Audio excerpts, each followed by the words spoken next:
لكن الشيء الذي ننوهه في هذه الزيارة وهي الخطة الموفقة التي اشتركت فيها وأسستها قيادة العمليات وجهاز الشرطة وجميع القوى الأمنية، وهي طريقة النقل وتسهيل حضور الزائرين إلى أقرب نقطة إلى مرقد الإمام الحسين عليه السلام، والاستعانة بالجهد الخاص بالنقل الخاص مما سهل في هذه السنة تسهيل عودة الزائرين.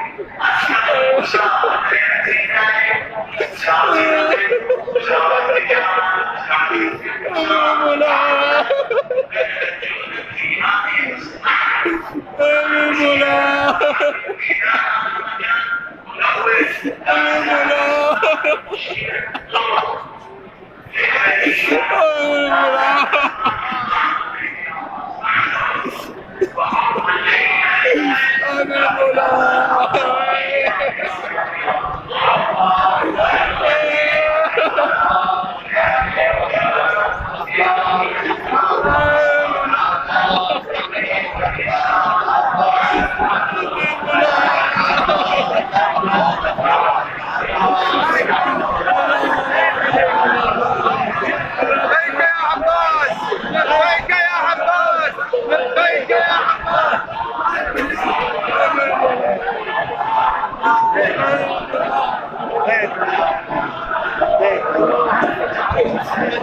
Hey.